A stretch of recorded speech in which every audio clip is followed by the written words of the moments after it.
Right. It should be started now. Yes. Good afternoon.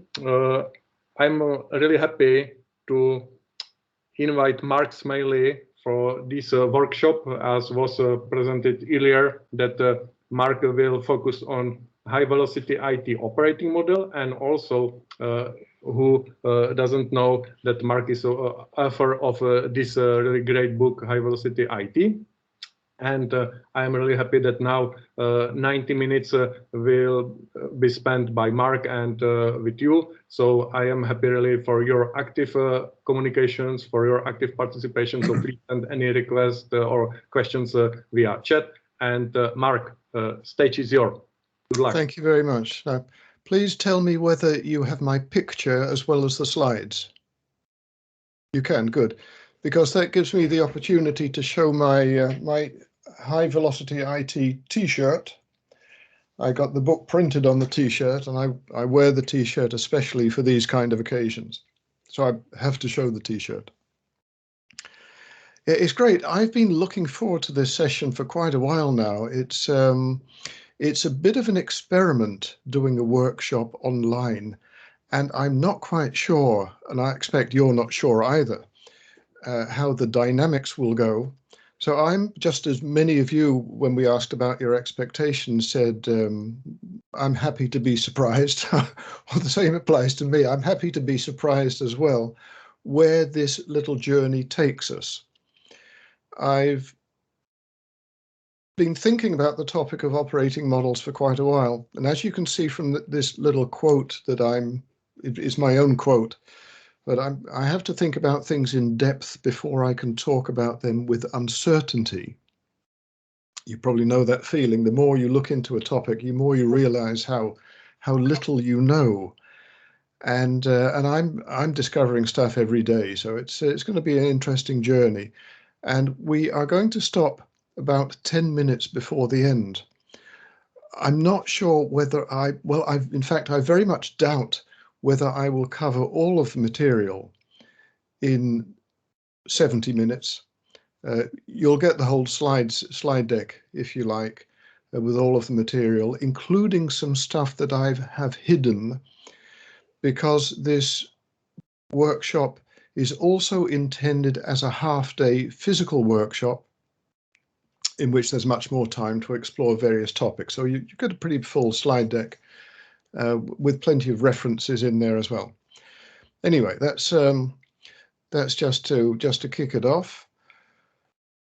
The book that was referenced, High Velocity IT, I wrote that a couple of years ago now. I wrote about half of it, and I engaged 22 other people to write specific parts of the other half. And that was great fun.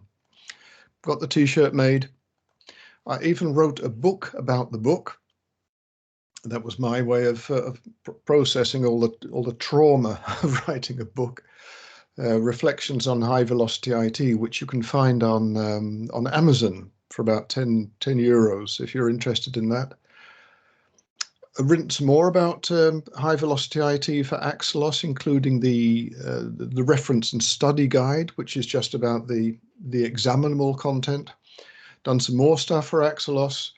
The most recent contribution was to the cloud book, Acquiring and Managing Cloud Services. I wrote one of the chapters of that, and that was good fun as well. But I'm not really an ITIL guy, strangely enough. I've contributed to other bodies of knowledge as well. COBIT very slightly, Verism a bit in the beginning. IT for IT. I was involved with the IT for IT forum for quite a while. Contributed to various topics within that, including and at the open group, which is the umbrella group above the IT for IT forum, there's also an initiative, the Digital Practitioners Body of Knowledge, DPBOK, and that's a wonderful piece of work. If you're not aware of that, you should take a look. DPBOK. Charlie Betts is the main man behind that. I had a very minor contribution to that, but I'm a great fan of it. Now, some while ago, I think I was at IT, or at least a member of IT for IT at the time, I bumped into Andrew Campbell, the guy who wrote the book, The Operating Model Canvas, which I'll be referencing heavily in this presentation, because I think it's a very useful way of looking at operating models.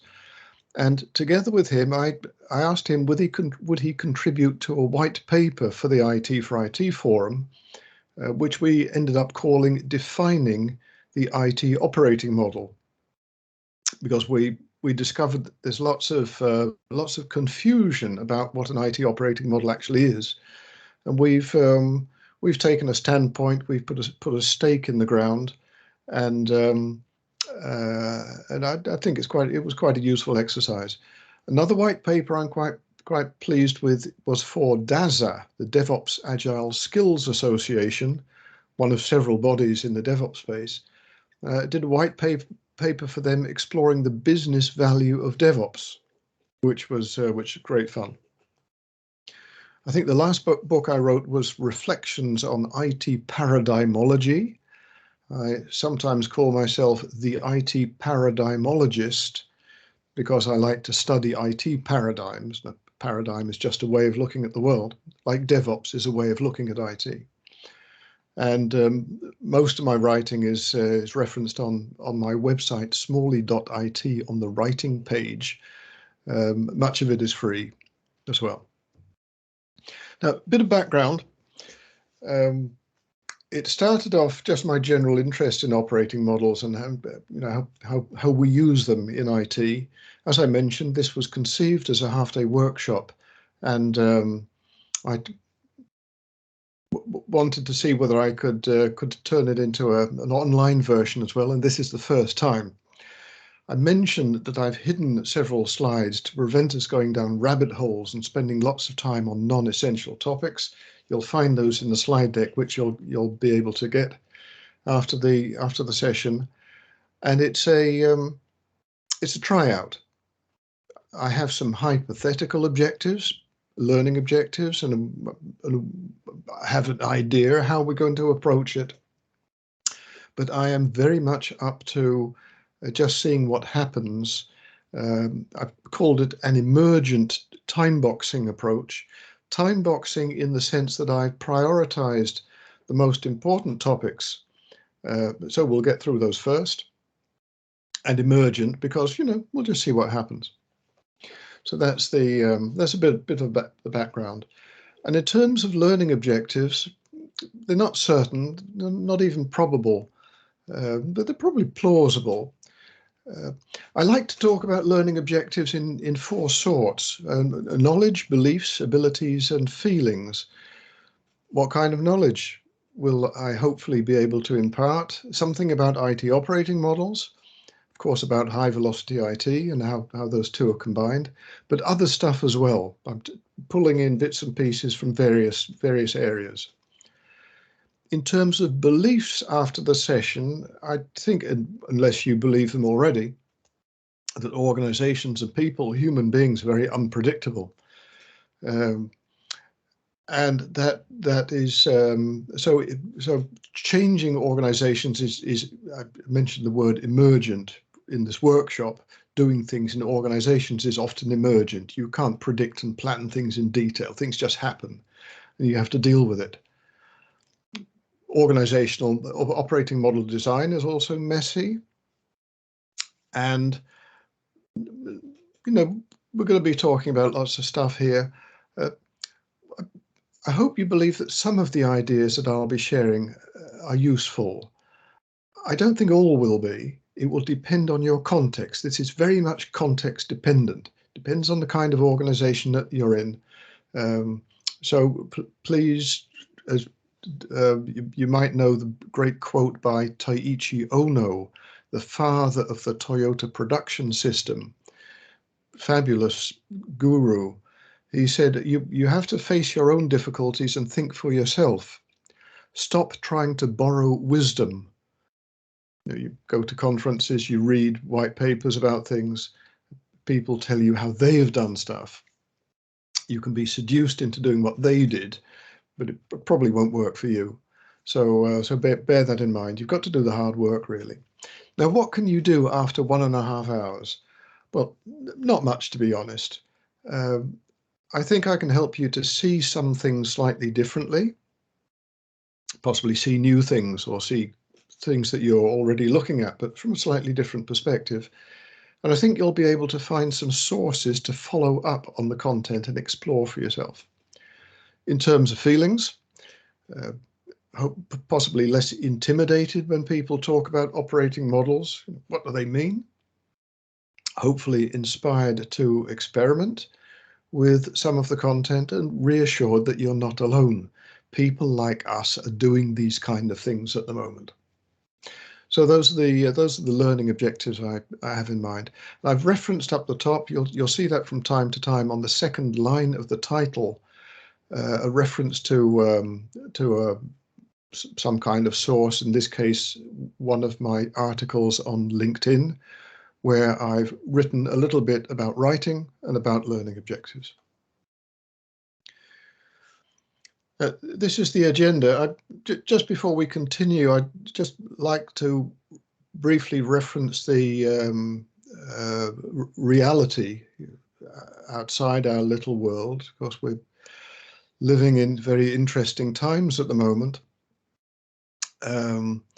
But I'd just like to suspend reality for a minute and pretend that IT service management is important. And we'll get back to real life.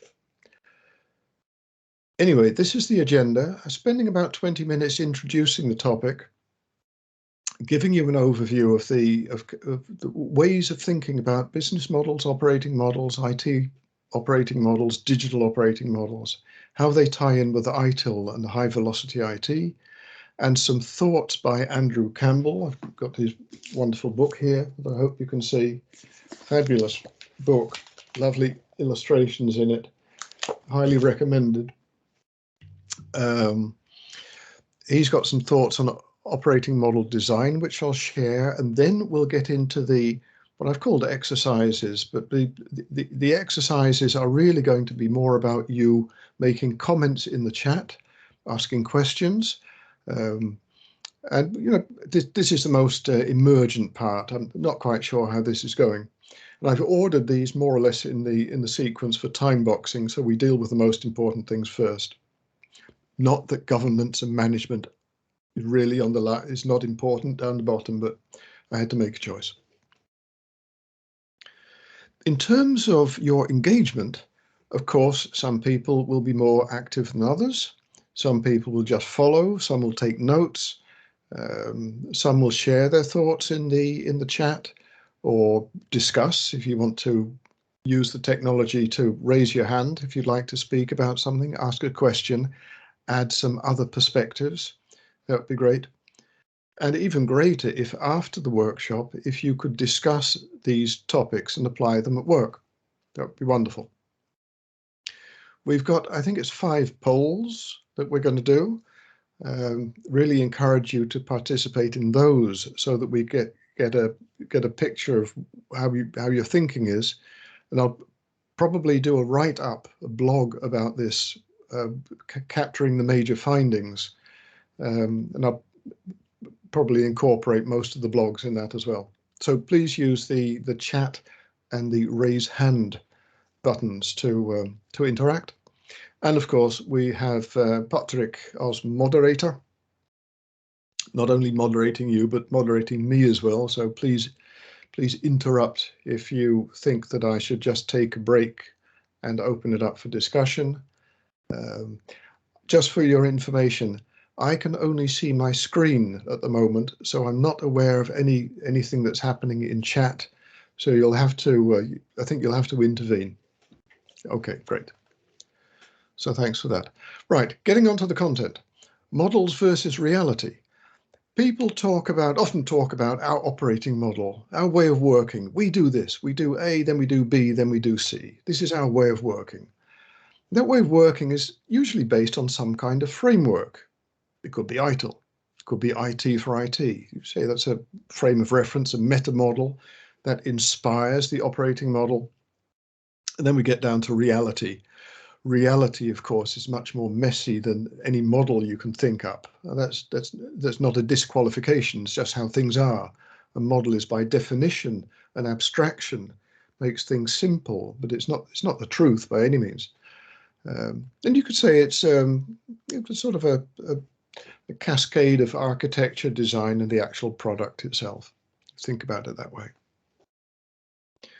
In terms of definitions, you'll find these in that defining the IT operating model white paper that I wrote for the IT for IT forum, together with Andrew Campbell and Mike Fulton.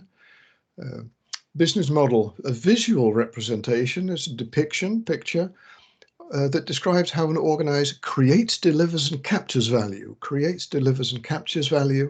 and how it engages customers while sustaining itself. You want to live for a number of years in the process. So it encompasses really everything an organization does and depicts that as a visual representation.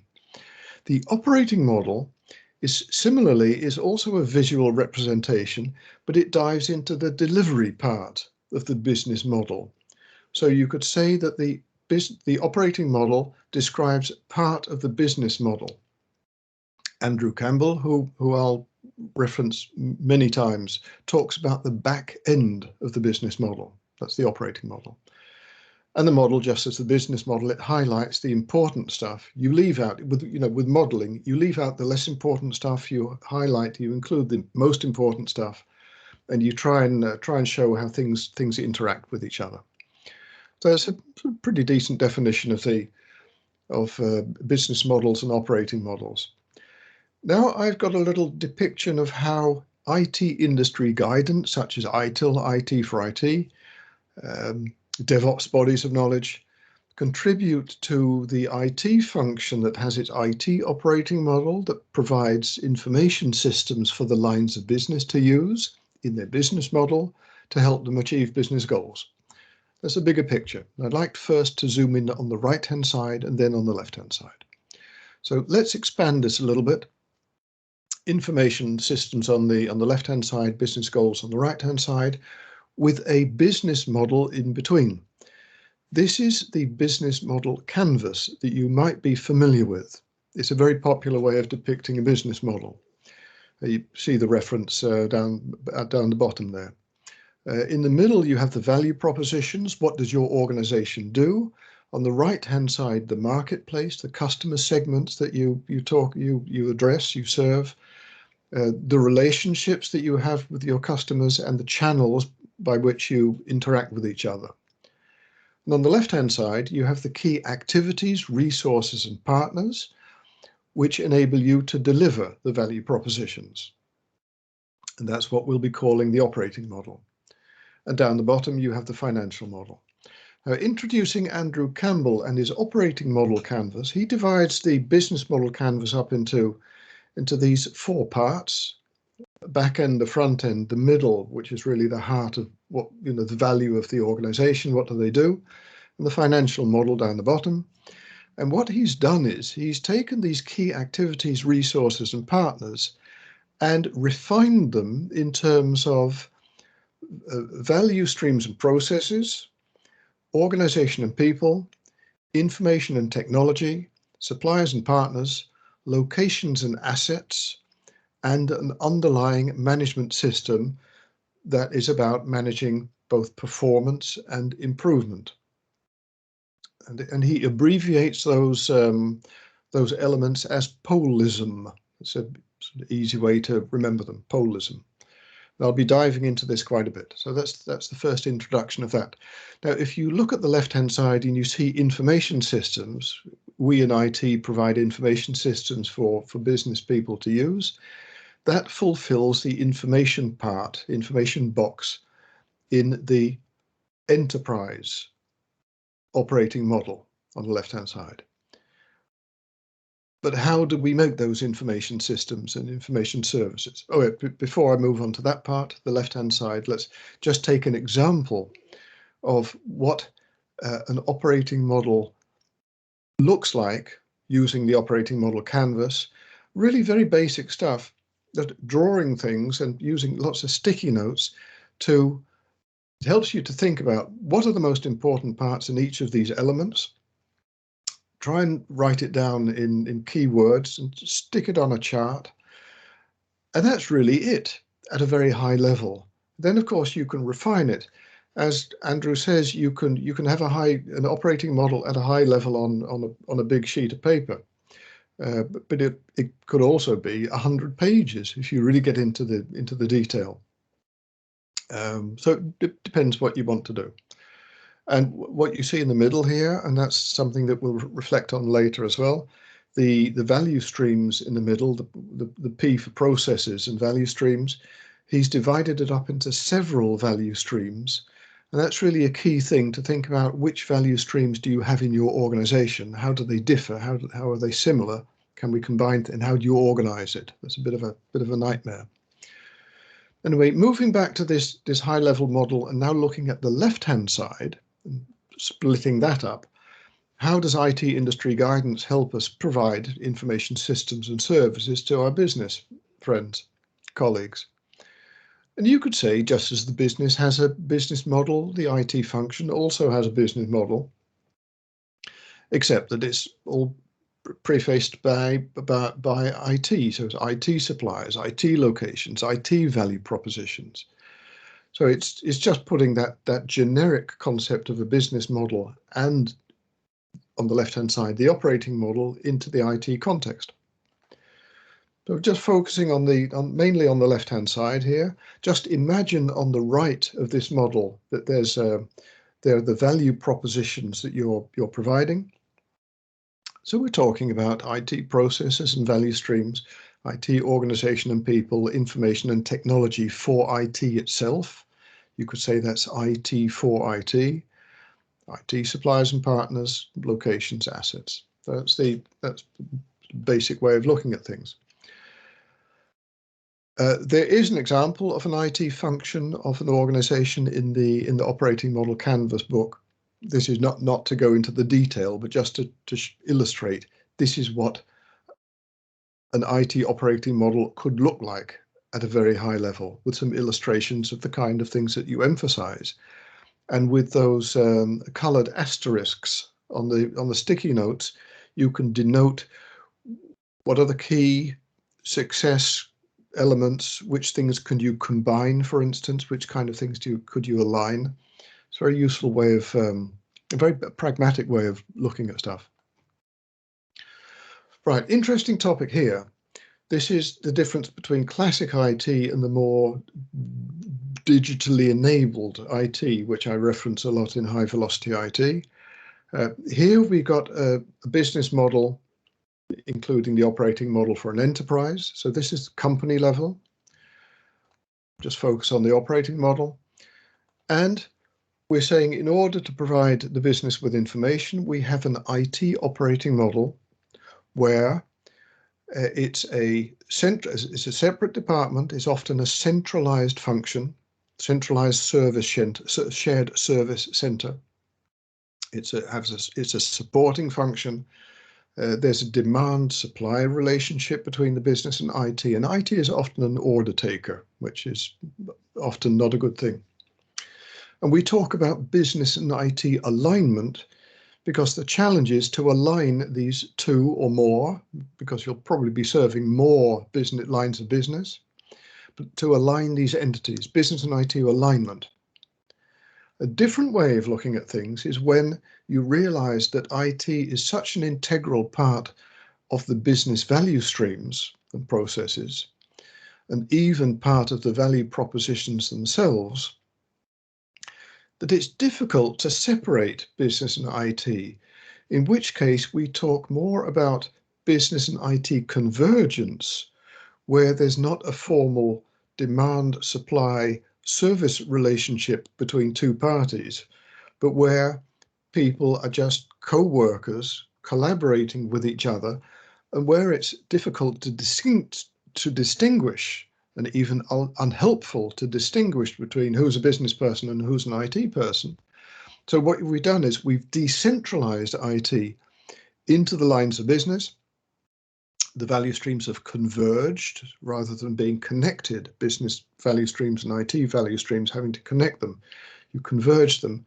We talk about co-creation of value but not IT co-creating value for the business, but together co-creating it for the consumers of the digital value propositions. So that's a different way of looking at things. And we could call this, just rename it. We could call this a digital operating model. The difference in my terminology, by the way, if I talk about digital technology, I'm referring to information technology, IT, which we're all familiar with, but also operational technology, OT, which is often about if you think about energy companies with enormous plants processing energy, of factories where IT is embedded into the machinery, where the information technology is not being used to provide people with IT, but to provide machines with IT.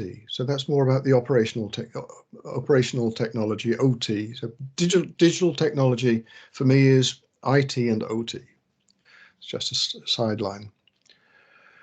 Now let's have a look how we can get ITIL into the picture. Now this looks very much like an Axelos diagram, but it's not.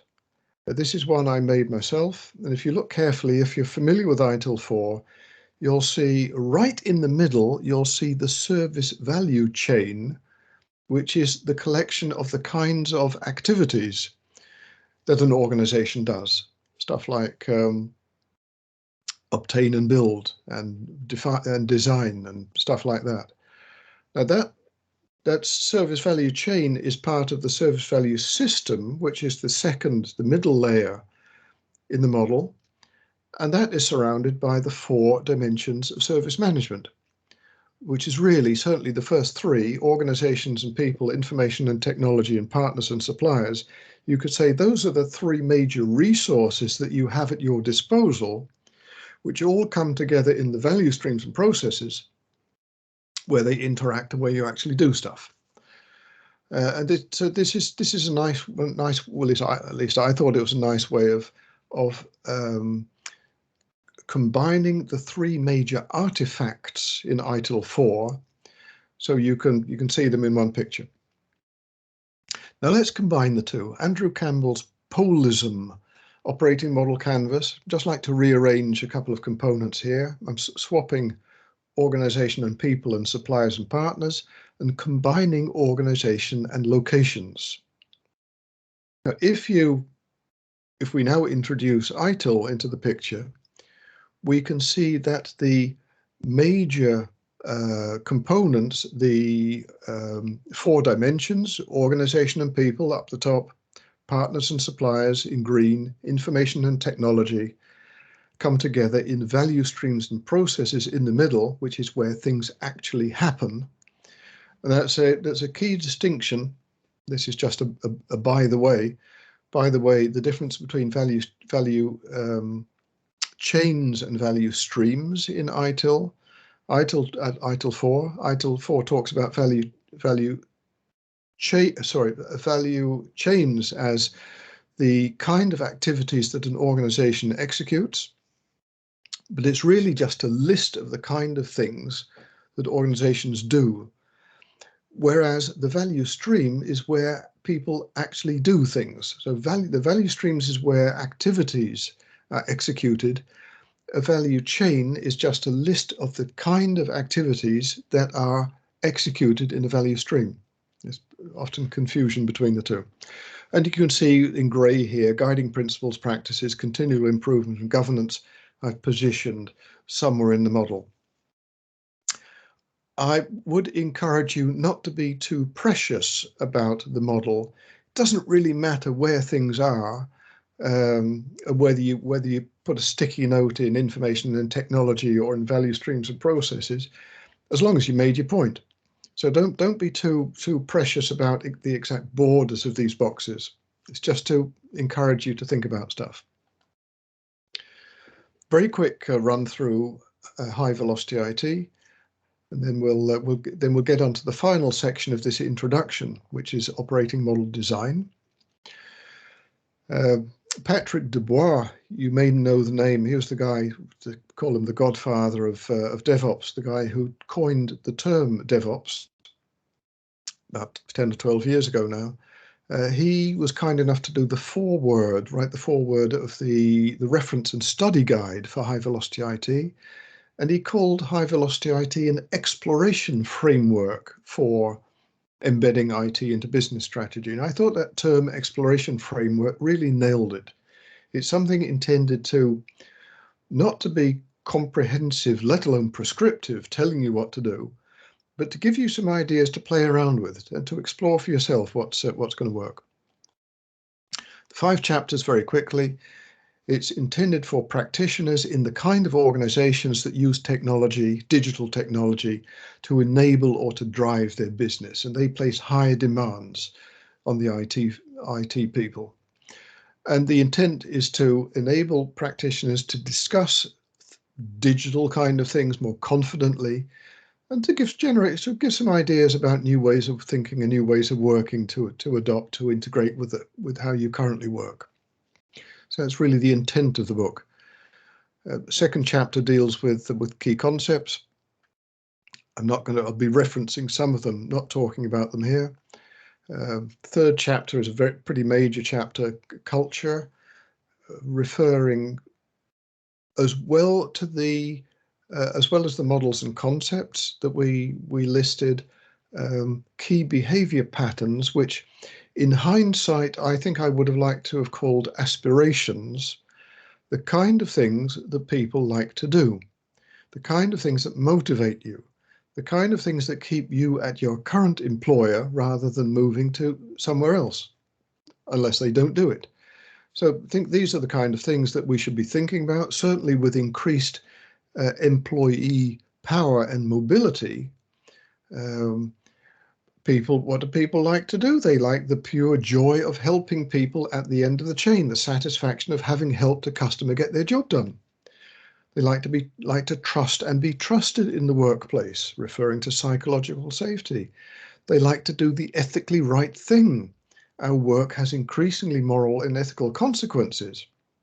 And we want to work for a decent company. These are the kind of things which we should be thinking about to attract and retain staff. Models and concepts, lots of interesting stuff there. Ethics as well, pretty crucial. Working in complex environments as well, I'll reference quite briefly. Techniques is by far the biggest chapter and is organized around 5 objectives to get you thinking about what's your most important improvement priority, what's your weakest link. We'll come back to that in a poll. Some of you have already done this poll before the workshop, but I'd like to repeat it with a few more people here. Are you making valuable investments? Or is your major objective to improve how you're providing valuable investments? Do you want to do things quicker? Does IT operations have to be more resilient? Are you struggling with co-creating value together with the service consumers? Are you struggling with assured conformance to governance, risk, and compliance requirements? We identified 25 techniques. Could have been 35, could have been 30. It's not, as I mentioned earlier, not comprehensive, certainly not prescriptive, but the kind of things people like us are doing at the moment, applying these kind of techniques to help us achieve these objectives. That's a pretty major part of the book. And finally, the assertion I like to make is if you're struggling with digital, however you define it, and if you're willing and able to reconstruct your way of working, your way of thinking, then high velocity IT is a great place to start your thinking and a terrible place to stop, because it's intended to get you starting, stimulate your thinking. There are 2 official books, the ones on the left-hand side. There's my unofficial book, most of which I published on a LinkedIn article. In the comments on this article here, I wrote this, so you can find that content for free on LinkedIn. So that's a pretty quick overview of high velocity IT. What I've done here is I've tried to map the major components in high velocity IT to the 6 elements in Andrew Campbell's operating model canvas, just so you can see where the major contribution is. And as you can see here, the major contribution to the operating model that high velocity IT makes is mainly for in the value streams and processes area. I'd say organization and people on the second place, and other stuff as well. But the bulk of the guidance is in the value streams, the orange area, and you can see some of the topics on the on the right hand side are in blue. That should be really blue as well as orange, because they also apply to information and technology.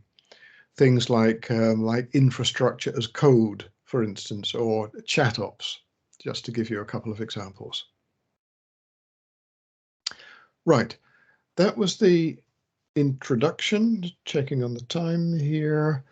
Now we're moving into what I've called the exercises area, going through various topics, and this is where the polls will come up from time to time, and where you might like to ask questions. But I'm just going to check with you, Patrick, whether there are any questions at the moment, because this would be a logical place just to pause for a minute.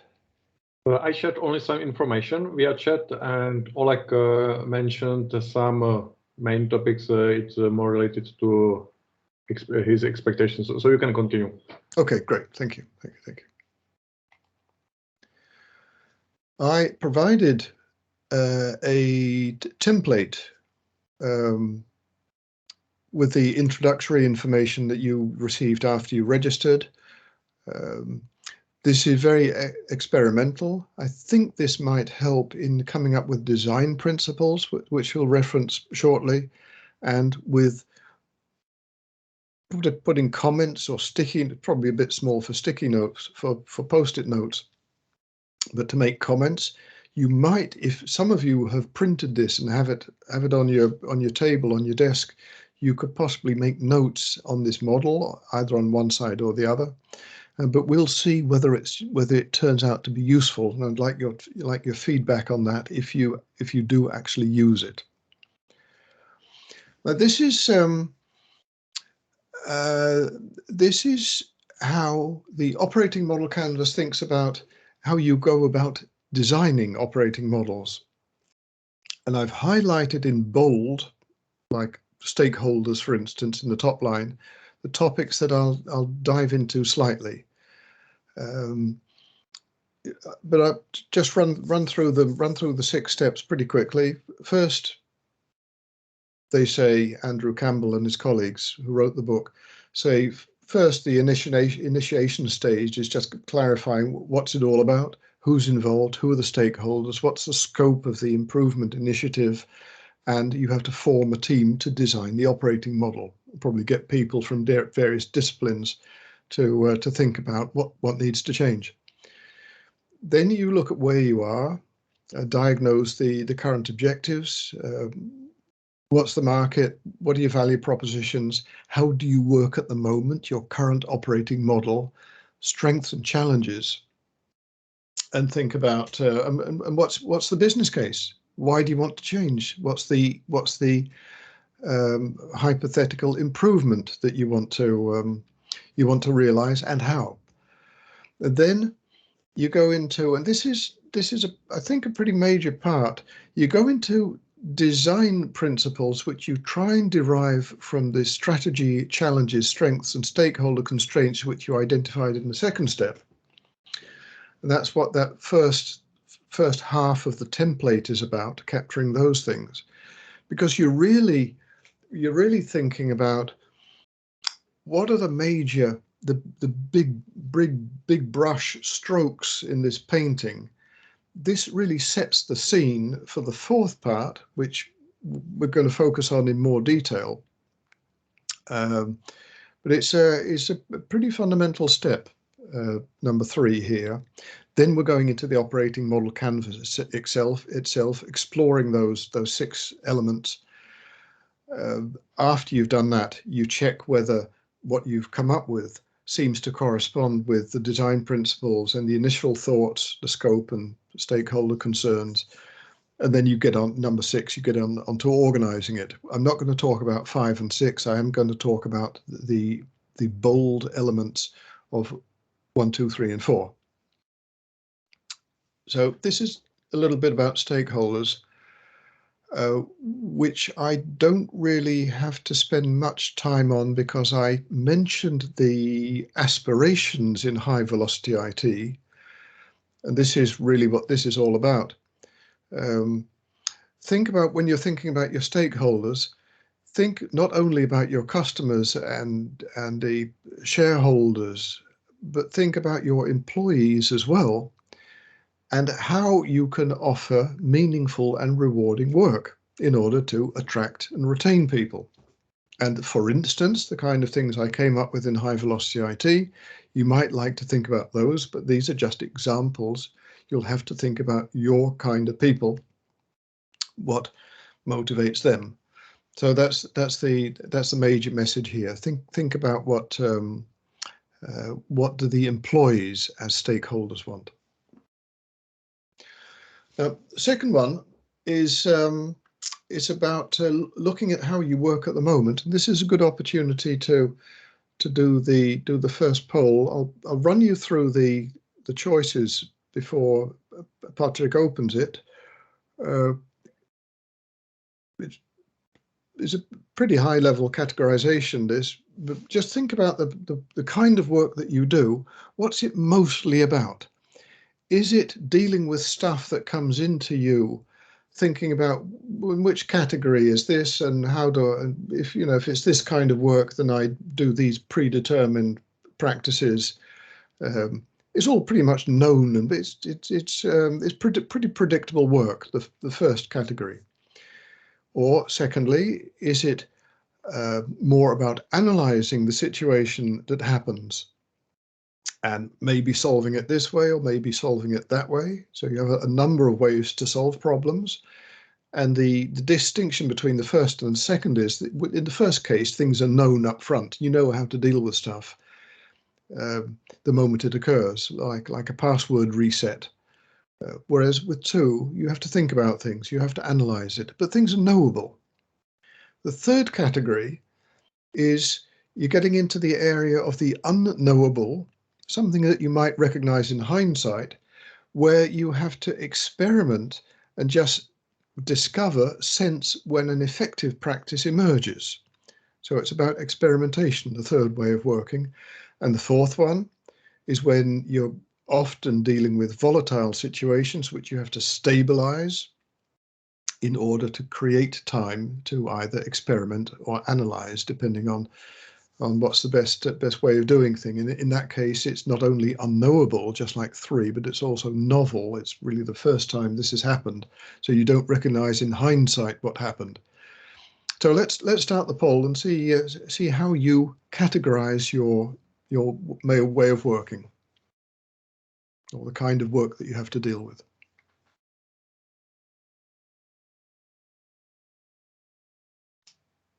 Mark, now I see that 9 responses, and this for option number 2, 4 responses, so 44%, and for option number 3, 55%, 5 responses.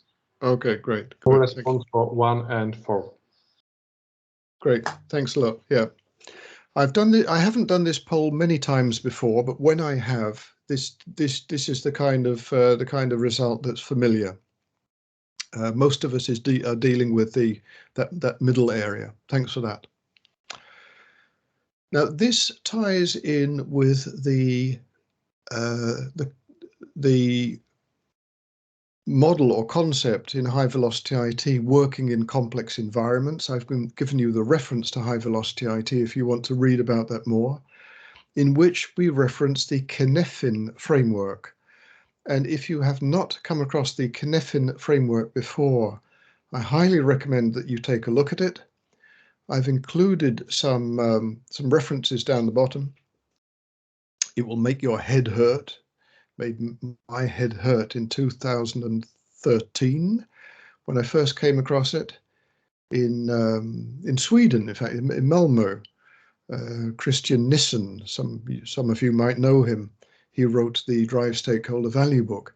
He introduced me to the Cynefin framework, and it really, I think it's the influenced my thinking, not only my professional thinking, most fundamentally. And what it's really about is assessing the nature of the environment that you're working in terms of its causality. Is it predictable?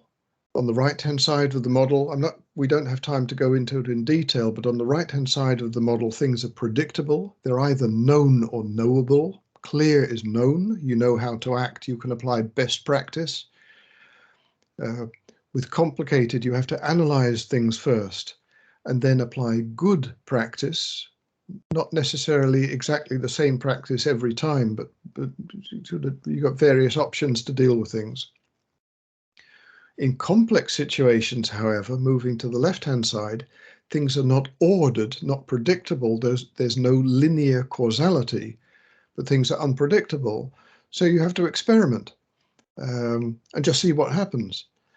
And that's where practices emerge. And finally, chaotic. That's when a bolt of lightning happens, something you hadn't expected before. You have to stabilize things, and it's a novel practice because it hasn't happened before.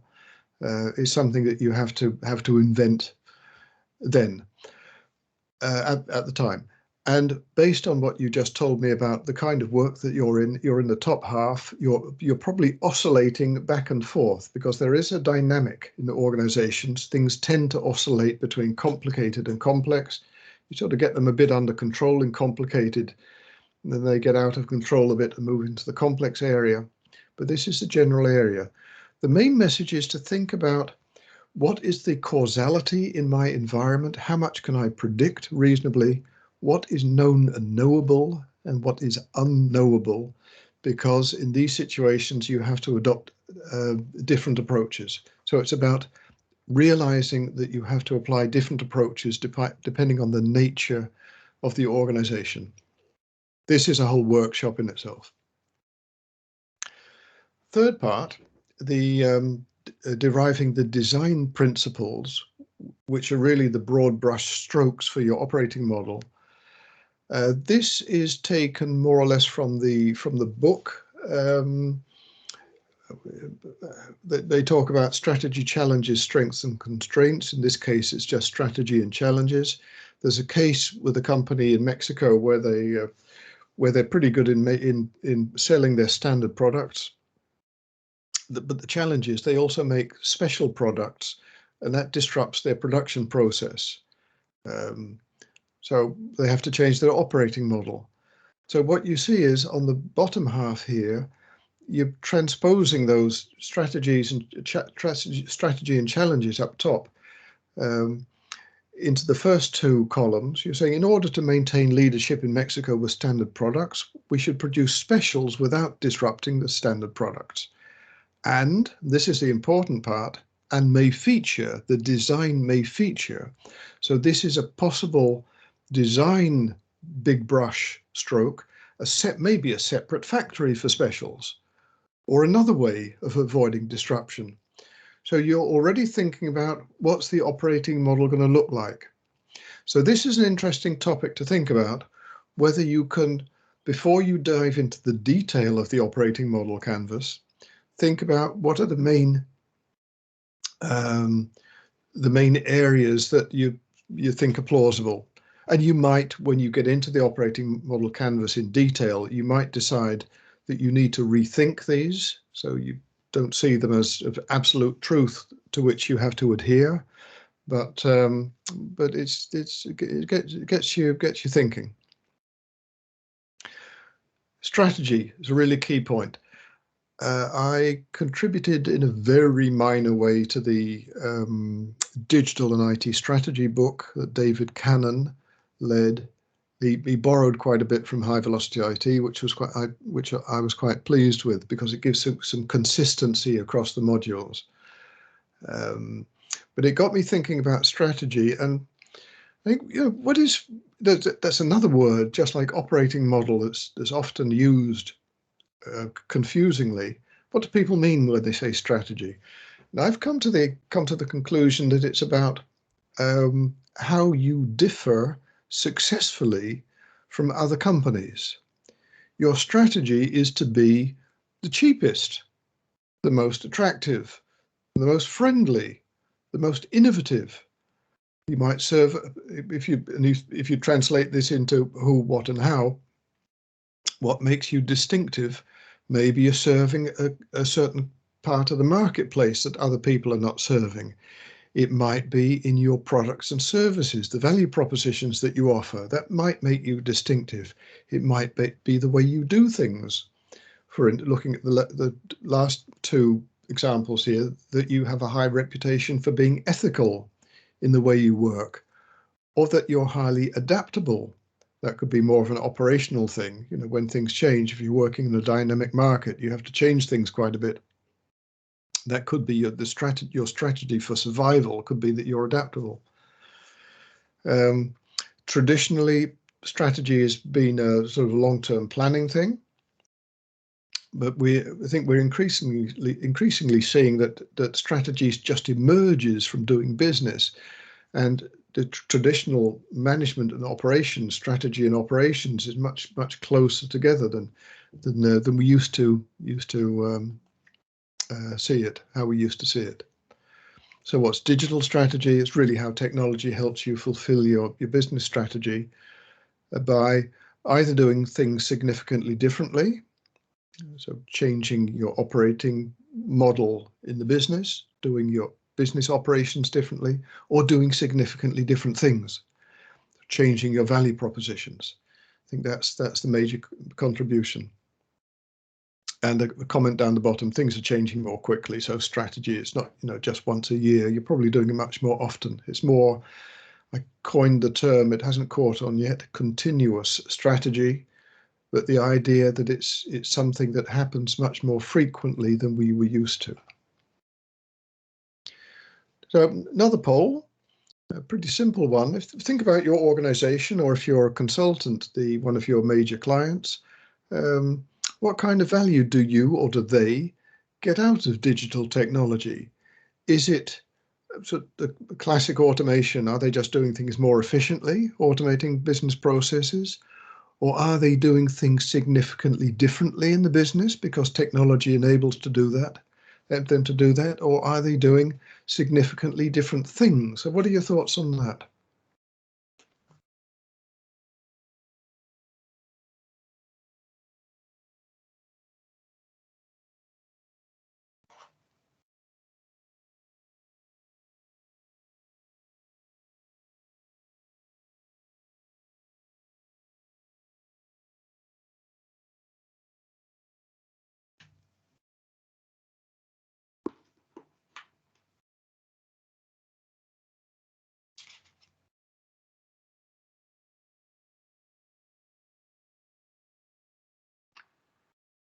Mark, I don't know if you see also the results. So No. Option 1, doing things more efficiently, 63%. Second is 33, and last one 11. Okay. More than 50% first one. Yeah. So sort of traditional application of technology, more for automation. Great, thanks for that. Great to have these responses. Now, this is the one that we did before the poll as well. Sorry, before the workshop as well. But I'd like to repeat that and just see if we're possibly with more people. Not quite sure. Maybe with different people. See if we come up with similar or different results. This is a pretty fundamental one. It's derived from high velocity IT, the 5 objectives, and I added a 6th objective here. You saw it in the introduction to the workshop, after you got the registration, so you probably had a chance to look at it. I'll go through it very quickly. The priorities are you doing the right thing? Are you making valuable investments? Are you automating the right business processes? Are you developing the right digital products and services? Are you developing and delivering quickly enough? Is IT operations resilient? Are you co-creating value together with the consumers? Because it's the consumers who actually get the business outcomes. You don't deliver value at all. You co-create value, and it's the users who actually realize the return on investment. Is your highest priority that you're struggling with assuring conformance to GRC requirements, or are you concerned with the cost of things, the cost and effort involved with the IT solution? So what's your vote on this, please?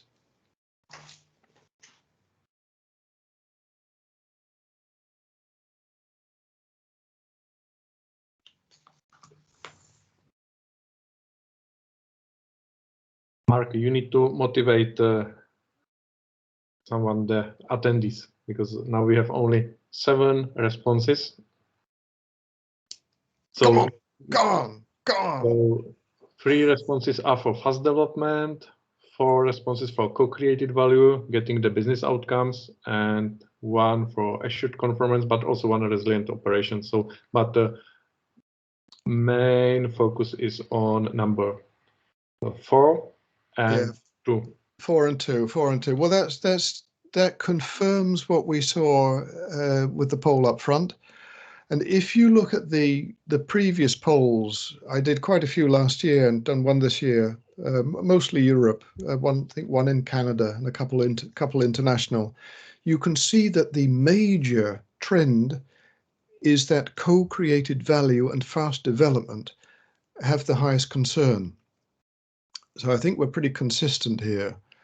And it's something I think that it's a nice exercise to do at work, to identify what are we struggling with. And the co-created value one interests me enormously, because it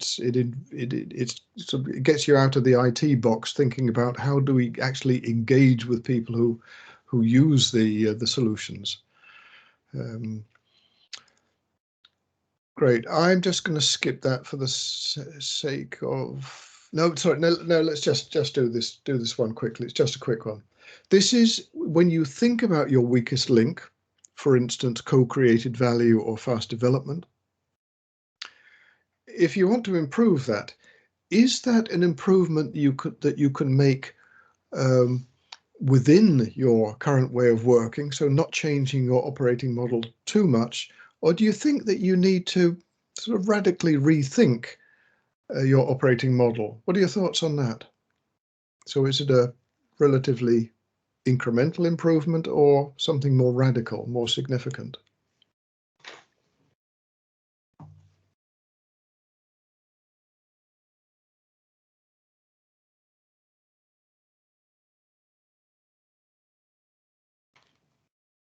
Mark, now I see more responses, and it looks that you need to really define simple question, not so many options, and then you have more responses. And winner is incremental improvement within the existing operating model. 8 responses towards 2 responses for next one. Okay, that's cool. Yeah, that's interesting. Yeah. It could also be the time of day, because of course your energy level at the end of the day is a bit usually a bit lower. Right. So we were coming on to the last and really the major part that I'd like to deal with. Thinking about the operating model, diving into the elements, and this is the sequence that Andrew Campbell suggests when you're thinking about the elements. If you look at 0 up the top, you've thought about your principles, the main broad brush strokes. Then he says, first, think about your value streams and processes. decide for each of the value propositions that you have, what is the value stream that you follow to deliver that value proposition. Then organizational chart, think about how do you organize this? How do you locate it across your geographical regions? Then think about decision rights. What's the leadership structure? What's the management structure? Who's responsible for what? Then think about how IT can contribute to supporting the processes. Then, almost at the end, think about the suppliers and partners. Think about the kind of value that they can add, and who has the best competencies to do something. You might, when you're thinking about outsourcing, who has the best qualifications to do something? If you, for instance, it's often a topic in SIAM, service integration and management, who has the best qualifications to integrate various suppliers? Is it something that you're comfortable doing yourself as the outsourcing organization, or do you want to appoint one of the suppliers or another supplier to take on the integration task? Who is the best cards to do that? So that's one of the final points. Then you sort of look at everything and revise it. And finally, you look at the management system and come up with scorecards, how you're going to measure performance and improvement.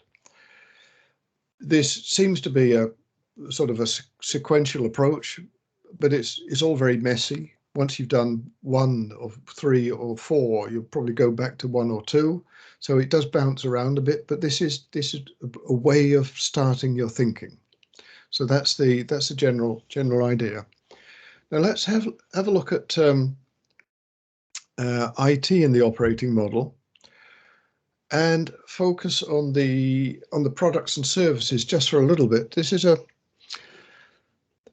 first time I've presented this way of talking about service, and it's something I've been thinking about for years and years, and this is my current thinking on what service is.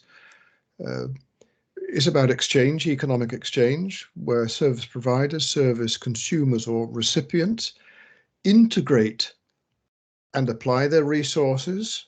These partners are resource integrators for the co-creation of contextually experienced value. It's a really important statement there. Value is contextually experienced. It's experienced by individuals. It's very subjective. It's a major thing there. And you depicted here 2 parties that interact with each other in the context of a relationship which is characterized by trust, but also power. Who's got the most power in the relationship? Is it on the left or on the right? That's going to determine the dynamics in the interaction and the kind of agreements you make. The interaction the service interaction will make changes in both organizations, changes to the resources, but also possibly to the relationships or even the constraints in an organization, maybe the intent. So these are components that you could think about in organizational context. Say these are pretty major elements in an organization. But the main thing is the interaction will change things, and this is the crucial part, if you think about the decisions to actually interact and how to interact, these decisions are informed by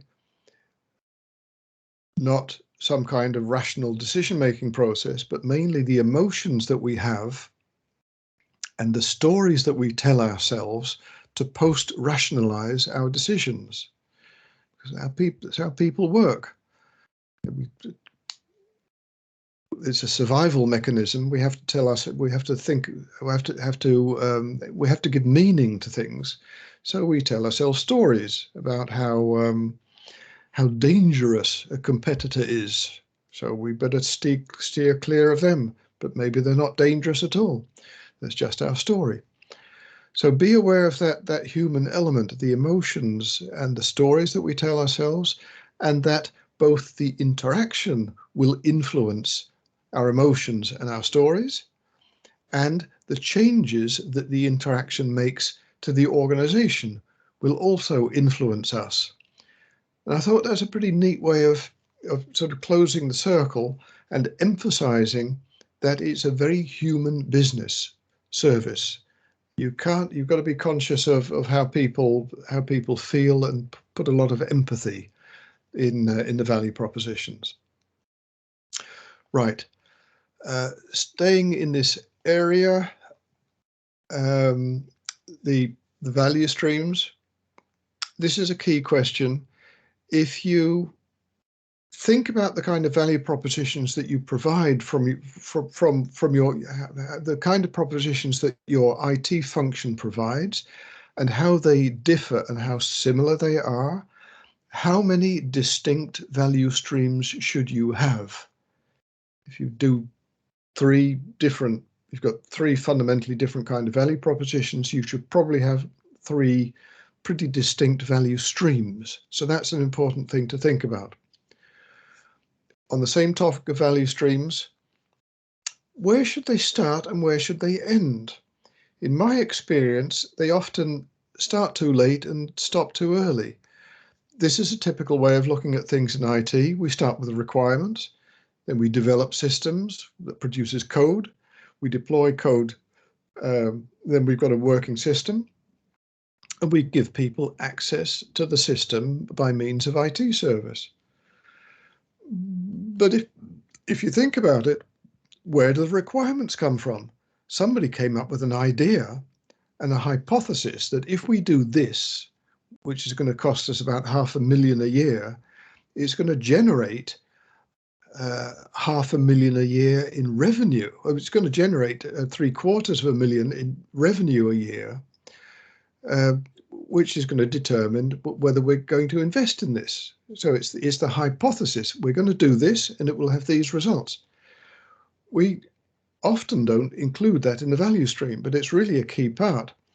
And the crucial thing to realize is that the value, that $750,000 a year, that investment, that is determined by innovation and marketing in an organization.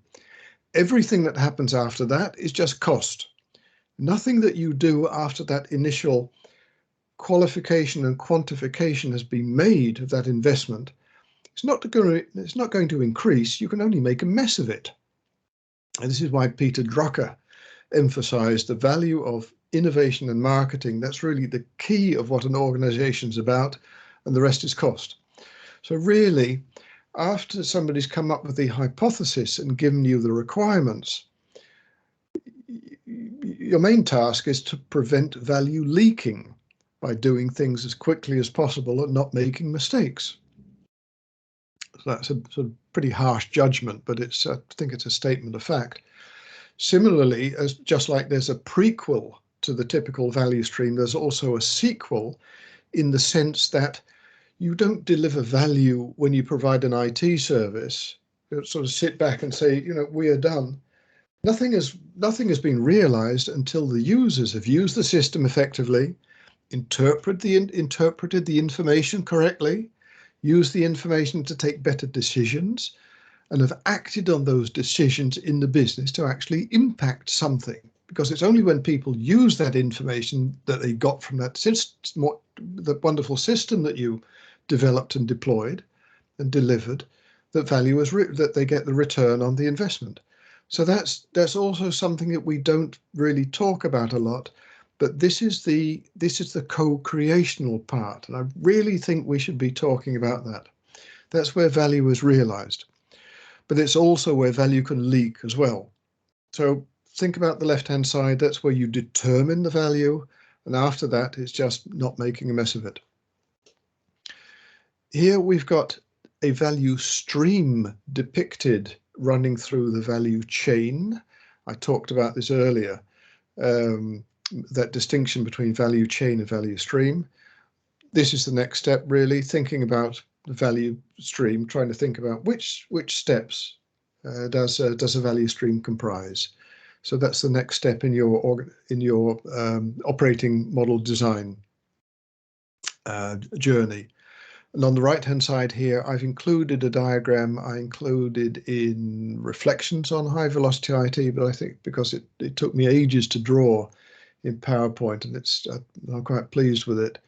It depicts pretty major stuff: the value stream, how you resource it with various kinds of resources, and that you apply management and improvement to both of these, to both value streams and resources, but also to management and improvement. You improve management and you manage improvement, and you improve improvement and you manage management as well. Managing management is called governance. So that's I just wanted to share that because it's helped me quite a lot.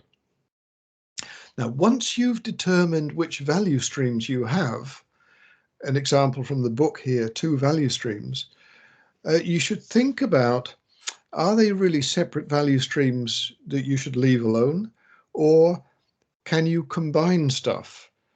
Can you share, sort of create a shared service in between value streams? Can you not combine them, but standardize the way you work across value streams to get some kind of consistency? Does that make sense?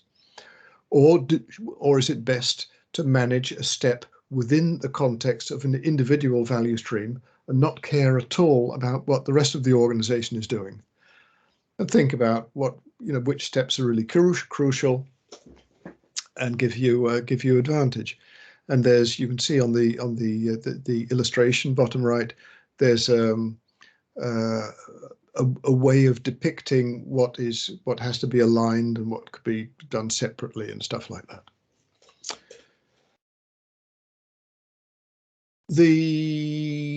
Still on the topic of value streams, just checking the time. I haven't got much time left. Again, referring back to that Cynefin framework, dealing with complexity, think about which kind of approaches are most effective.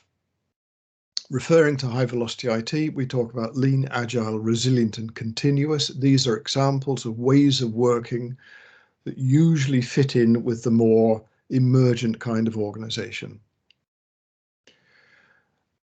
I included this more for reference. This is a mapping of the techniques in high velocity IT to the objectives that they support. Not going to talk about that in detail. I do want to talk briefly about, and I think this is probably going to be the last topic we're going to talk about in terms of time boxing. We're running out of time. And it's probably the most difficult part of organizational design, I think, organization and people. Wonderful quote here by Dan Gilbert: people are works in progress that mistakenly think they are finished. I think that's really profound thing. We are constantly evolving, and it's the same with organizations. Organizations also works in progress that people mistakenly think are finishable. It's not as if you can achieve an end state with organizations. It's just the next step. So think about this. I said grow your own organic IT operating model. It's just the next step in a journey. So something to bear in mind. Really about how you think about things. We in IT often think in terms of if then else, things that are you can deconstruct and reconstruct again. But organizations are much more messy. It's if then maybe. The bramble bush is a great metaphor for organizations because it's something that you can't deconstruct and reconstruct again. Yet there is some kind of coherence in a bramble bush, but it's messy coherence. And it's with that kind of mindset, I think, that kind of perspective, you should look at organizational design. Dave Snowden, the guy behind the Cynefin framework, this is a pretty fundamental tweet here. The discussion, if you look at the thread, it was about organizational design. And he says, you can only indirectly influence an organization. You can design constraints. You can put catalysts in an organization. You can think about feeding or taking away energy. But you can't control things. It's just how things are going to happen. Guess we got 10 minutes to go, haven't we? Yeah, right. I'm going to take 5 minutes of this. I do have to share a little bit more about that. Then we'll take 5 minutes to wrap up. Now, this is the major headache. How do you organize work? How much do you put into dedicated service teams, product teams, platform teams? People are talking about those quite a lot. Often with multifunctional roles, T-shaped or comb-shaped roles. And how much do you put into functional teams, which are often organized in silos that serve multiple product teams? What's the mix between the two? Or do you put it in a matrix? That's one of the fundamental challenges. It's good to think about, in making these decisions, think about not only the volume of work, but also the cognitive load of the work involved, the mental capacity that you need to deal with the work. You don't want to overload people mentally. You've got to think about coordination. How much coordination do you want within a team and how much between teams? If you think about that, you're coming to the conclusion, how many teams do we need? And I made this diagram to illustrate that you've either got, on the left and on the right are bad choices. On the left-hand side, you have too many small teams, which means that you're spending so much time on communication between teams. Whereas on the right-hand side, you have big teams. So within the teams, your communication is pretty good. You have fewer bigger teams, so you don't have much communication between teams, but within the teams, because they're bigger teams, you have a communication issue there. So you've got to find somewhere in the middle. That's the main topic there. These are sources that you should be aware of when you are thinking about this team issue. Team topologies is a great way of thinking about teams. That little diagram to the left of the book is how they think about teams. That's worth a look. Project to product you should be aware of. That's a pretty fundamental body of knowledge. There's a wonderful blog by Charlie Betts, who's very clever, and Don Reinertsen, who Charlie thinks is even cleverer, on when to organize stuff in shared services and when to organize stuff in self-contained product teams. Pretty good look at that. And recently, there's a recording available now. I think I might have made a mistake with the date there. It was in February, but it was just a couple of days ago. Overcoming the Messy Matrix for Platform Teams. See if you can find that, the recording of that. I thought that was really a wonderful discussion of this issue of how on earth do we organize this stuff. I think the final comment about organizational models is that because organizations are emergent and unpredictable, you simply cannot formalize things completely. So invest in informal networks. Make sure that people know each other, know where to find each other, know what their kind of expertise is, because things will happen which you couldn't predict up front. But if you know that she knows that and he knows that, then you can probably solve the problem a lot more easier. So don't try and over-organize knowledge. Think about creating informal networks. And I think that was the last. And think if you look at high velocity IT, think about these kind of topics, the models and concepts that might apply to your organization. Right, we're going to stop here. Mark, thank you very much. I will stop recording. Okay.